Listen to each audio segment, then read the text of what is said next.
Olá, amigos, tudo bem com vocês? Que alegria, que satisfação estar aqui para mais uma aula, para mais um encontro da nossa legislação penal especial. Estamos falando da lei, da lei do Código de Defesa do Consumidor, Lei 8.078 de 90. Como eu já tinha dito a vocês, não nos interessa a lei inteira. O que nos interessa são os crimes, contra o consumidor e as circunstâncias que envolvem os crimes contra o consumidor. Então, dando sequência a essa nossa matéria, dando sequência a esse nosso tema, eu posso dizer a vocês, então, afirmar que a gente deve prosseguir da onde nós paramos. E a gente entra agora no artigo 71, O artigo que nos interessa agora é o 71. Foi aqui que nós paramos. E o artigo 71, amigos, ele é um artigo que parece ser bem incisivo, assim, sabe? Mas se a gente for olhar, ele não tem uma força tão coercitiva. Mas vamos ler ele com calma.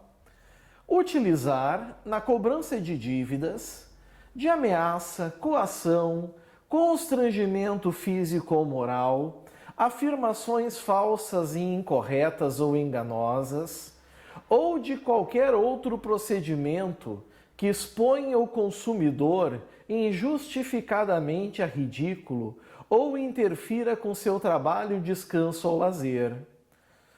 Pena, detenção de 3 meses a 1 ano e multa. Vamos começar com a pena, como a gente costuma fazer com uma certa frequência? Vamos começar com a pena. A pena, para variar, é detenção. Até agora, a gente não teve nenhuma pena de reclusão. Vocês já devem ter se dado conta disso, certo? 3 meses é o mínimo, 1 ano é o máximo. A multa é cumulativa. Se vier sentença condenatória, o juiz precisa aplicar a pena privativa de liberdade entre 3 meses a 1 ano e a multa, que é o valor pecuniário, Isso é uma infração de menor potencial ofensivo. Ou seja, incide todos os institutos despenalizadores da Lei 9.099 de 95. Composição de danos civis, nesse caso não cabe, porque a ação penal é pública incondicionada. Mas cabe transação penal e também, claro, é cabível a suspensão condicional do processo, porque a pena mínima não ultrapassa 1 ano. Agora, vejam vocês o seguinte: utilizar na cobrança de dívidas. Certo? Aqui está. Então, a gente tem que ter uma certeza nesse crime. A dívida existe. Existe uma dívida. Mas vejam, não é uma pessoa física qualquer que tem uma dívida. Se é uma pessoa física qualquer que tem uma dívida, nós vamos ter que ir para o Código Penal. Aqui nós estamos falando, meus caros, de um crime próprio. Nós estamos falando de um lojista, nós estamos falando de um comerciante, certo? Porque é exigível o que? Relação de consumo. Então, se, por exemplo, eu, pessoa física, empresto um valor para uma pessoa e eu uso de ameaça para que ela me pague, o meu crime é de ameaça. Se eu uso violência física, é constrangimento ilegal, certo? Se eu agrido, é lesão corporal. Aqui nós estamos falando de uma dívida existente, legítima, e que o comerciante, o sujeito ativo, está, na verdade, tentando fazer justiça pelas próprias mãos. Ele não busca os meios legais, ele não busca os meios necessários e legítimos para satisfazer a sua pretensão. Tanto que diz utilizar na cobrança de dívidas de ameaça. Se ele fizer isso, o crime dele não é de ameaça do Código Penal. Tanto que lá a pena é de 1 a 6 meses. Aqui é 3 meses a 1 ano, é bem mais grave. Certo? Coação. Coagir a pessoa. Ou seja, amedrontar, não é verdade? Usar de amedronta, isso é a coação. Certo? Ligações, por exemplo. Constrangimento físico ou moral. Não permitir que uma pessoa saia de um lugar em virtude da dívida. Sabiam que, por exemplo, não pode manter uma pessoa presa em um restaurante, em um hotel. A lei do consumidor exige que ela, então, assine uma nota promissória, certo? E daí o comerciante executa em juízo. Mas não pode, meus amigos, manter a pessoa em cárcere, não pode, pessoal, ficar com outros bens da vítima, certo? Não pode reter documento, constrangimento físico ou moral, afirmações falsas, incorretas, ou seja, utiliza na cobrança de dívidas informações que não são verdadeiras. A dívida até pode existir, mas ela não é da forma que o indivíduo está usando para piorar a situação, certo? Ou enganosas, ou seja, ludibriando, enganando, usando de fraude.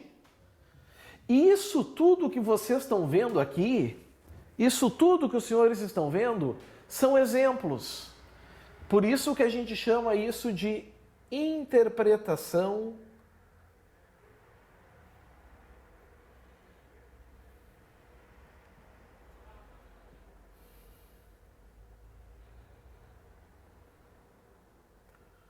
analógica, porque aqui fala ou de qualquer outro procedimento que exponha o consumidor injustificadamente a ridículo.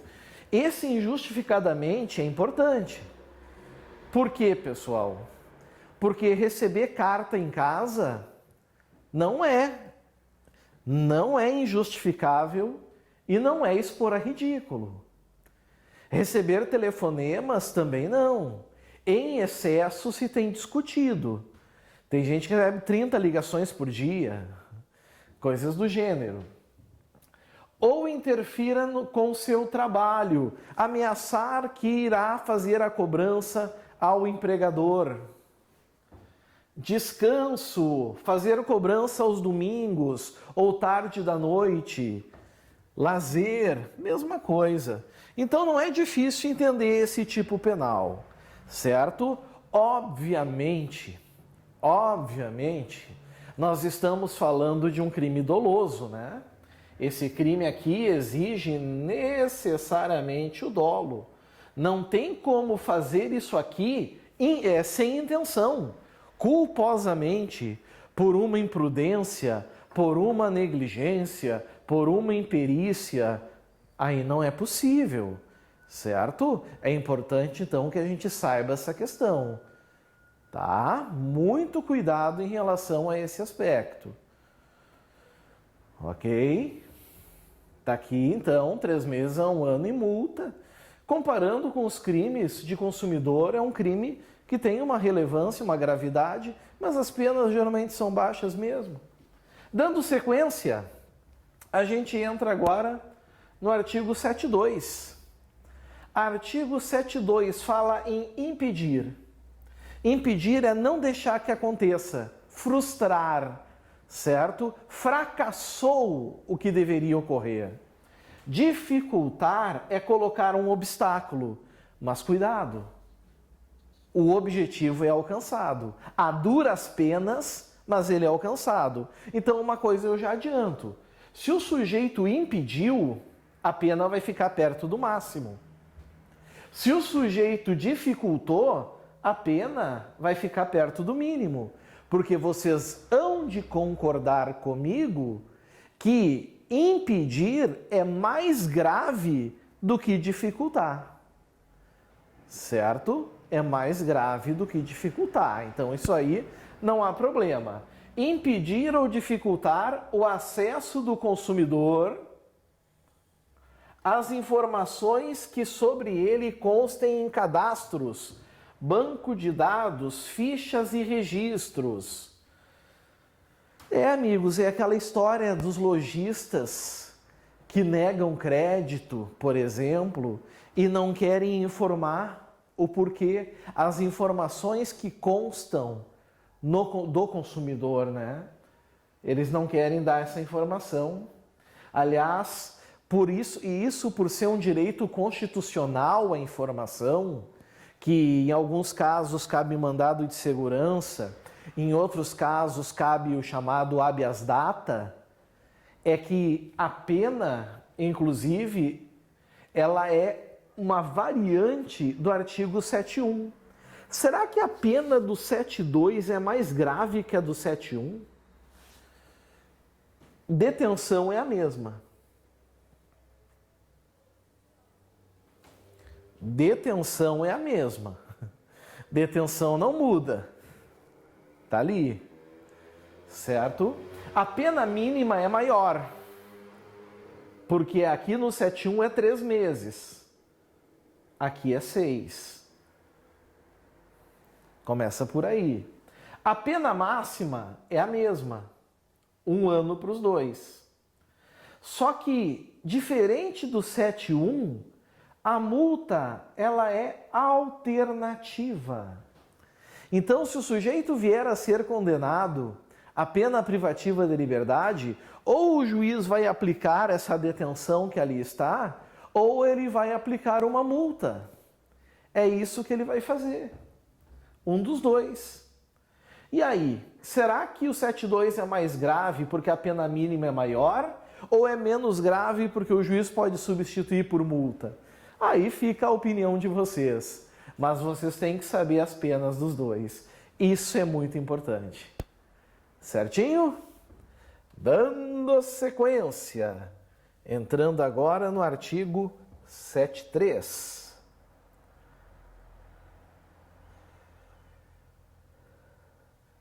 O 7.3 é o nosso penúltimo crime.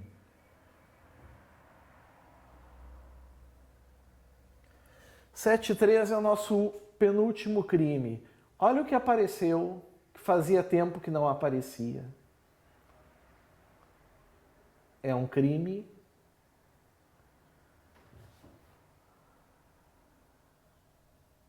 omissivo. Então, se é um crime omissivo, qual é a certeza que a gente tem? Esse crime não admite tentativa. Ele não admite a forma tentada. Ou o sujeito deixa de corrigir as informações e o crime está consumado, a consumação aconteceu, certo? Ou o que acontece? Ou ele corrige as informações e não há crime. A conduta é atípica. Vamos fazer a leitura? Vamos dar uma olhadinha? Vem comigo. Deixar de corrigir. Vejam, existe um elemento importante aqui. O prazo, quem vai analisar é o juiz no caso concreto, porque o legislador não deu. O legislador não deu. Deixar de corrigir, olhem, imediatamente,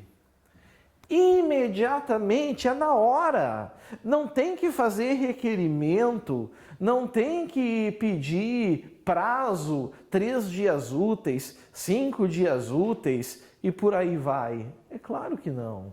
Então é claro ao dizer aqui, deixar de corrigir imediatamente informação sobre consumidor, constante de cadastro, banco de dados, fichas ou registros, que sabe ou deveria saber ser inexata. Sabe, nós chamamos de dolo direto. Deveria saber, a gente chama de dolo eventual. Aqui está dolo direto, dolo eventual, certo? Ah, eu não sabia, mas deveria, certo? Vejam que questão interessante, né? No artigo 7.2 está omitir informações. No 7.3, as informações não são omitidas. As informações são fornecidas. Só que verifica-se erro nessas informações, falha nas informações. Por exemplo, uma dívida que não existe, certo? Uma questão trabalhista que não existe, nome indevido em SPC e Serasa.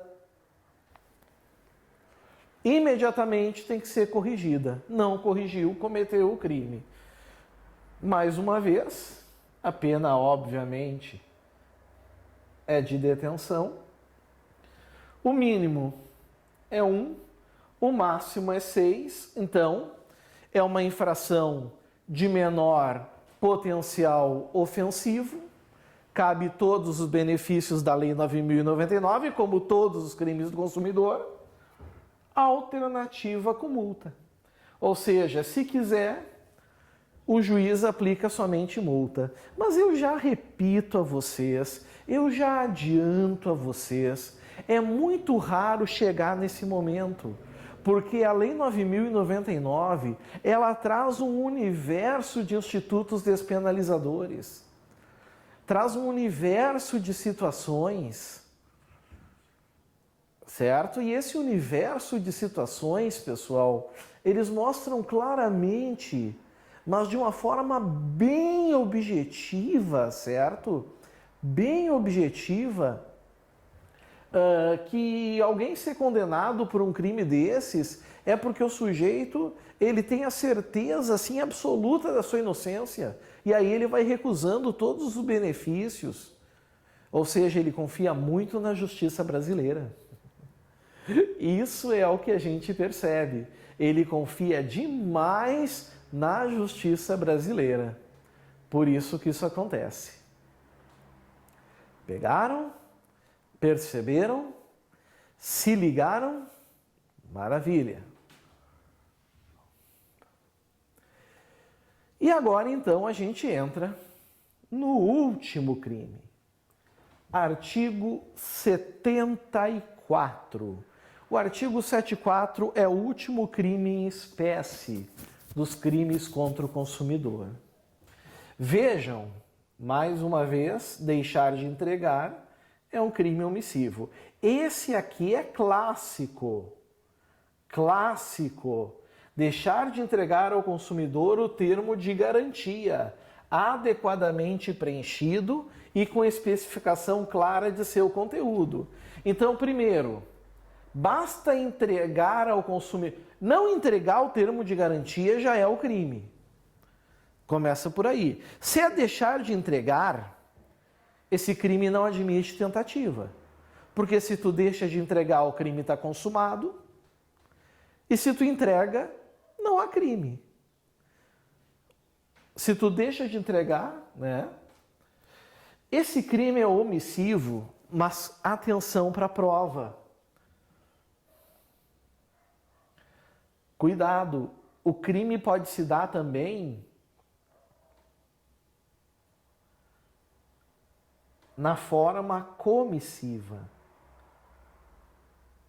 Como assim? Pode ser que o lojista entregue o termo de garantia, mas não adequadamente preenchido. Ou seja, ele entregou, mas não preencheu como deveria.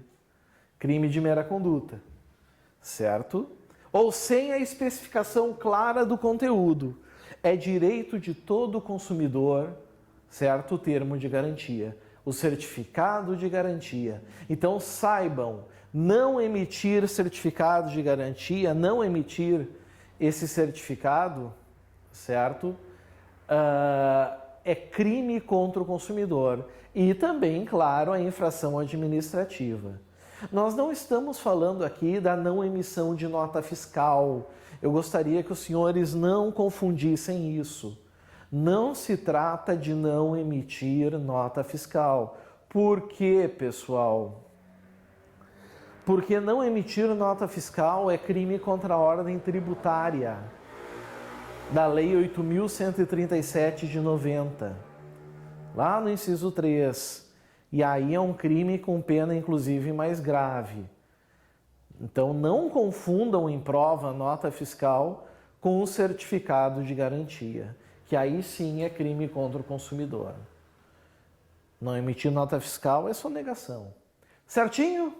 Muito bem, os crimes em espécie já foram.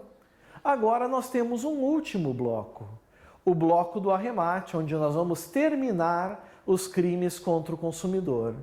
Certo? Eu aguardo vocês no próximo bloco para que a gente então dê continuidade à nossa matéria. Um grande abraço, amigos. Até a próxima. Valeu. Tchau, tchau.